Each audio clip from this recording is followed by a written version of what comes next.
Hello everyone, আজকে আমি order করেছি ফ্লিপকার্ট থেকে বোয়া মাইক্রোফোন। চলো এবারে এটাকে আনবক্সিং করে দেখা যাক।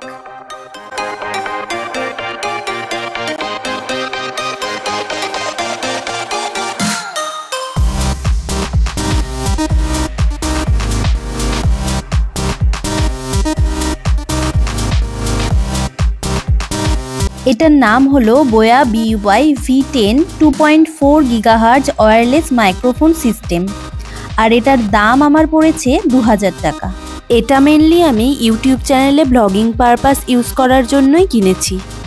এবারে চলো দেখে নিই বক্সের ভেতরে কি কি আছে।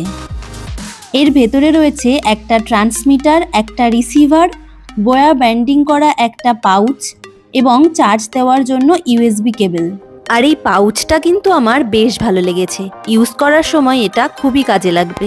ওয়াও, দেখতে কিন্তু আমার খুব সুন্দর লাগছে এবং ট্রান্সমিটারটা বেশ হালকা, মাত্র 10.5 গ্রাম ওয়েট, এবং পেছনে একটা ক্লিপও রয়েছে অ্যাটাচ করার জন্য। আর এটা হলো রিসিভার, আর এই রিসিভারটা ফোনের টাইপ সি পোর্টের সাথে অ্যাটাচ করতে হবে এবং এটা একটা বাইপাস চার্জিং সিস্টেম, যেটার মাধ্যমে ফোনকে চার্জও করতে পারবে। আর আছে বক্সের ওয়ারেন্টি কার্ড এবং একটি ইউজার ম্যানুয়াল। এটা হলো ইউজার ম্যানুয়াল আর এটা হলো ওয়ারেন্টি কার্ড। এবারে রিসিভারটা ফোনের টাইপ সি পোর্টের সাথে অ্যাটাচ করতে হবে। তারপরে একটা রিসিভারে ব্লু লাইট ব্লিঙ্ক করবে যতক্ষণ না ট্রান্সমিটারটা এটার সাথে কানেক্ট করা হবে।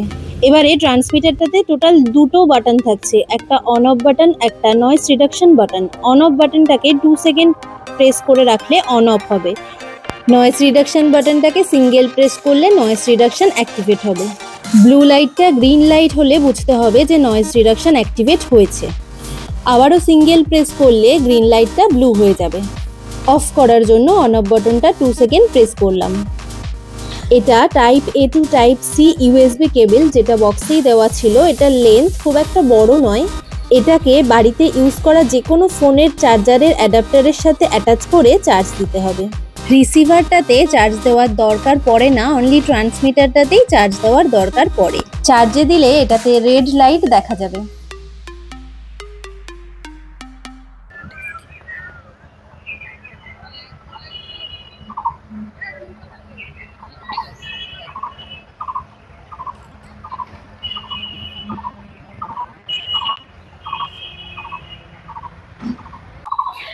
আজকে আমরা মাইক্রোফোনটার রিভিউ নেওয়ার জন্য বাইরে টেস্টিংয়ে বেরিয়েছি।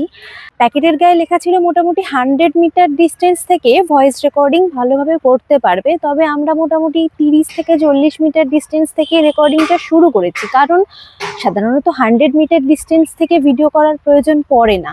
আর এখানে মেন রোড আছে, বেশ হালকা একটা নয়েজও আছে, তো আমরা নয়েজ ক্যান্সেলেশন অ্যাক্টিভেশন করে ভিডিও রেকর্ডিংটা স্টার্ট করেছি। তো এবারে দেখে নেওয়ার পালা যে ভিডিওটা কতটা এফেক্টিভ এবং নয়েজ ফ্রি এবং ক্লিয়ার আসছে। চলো সেটাই দেখে নিই।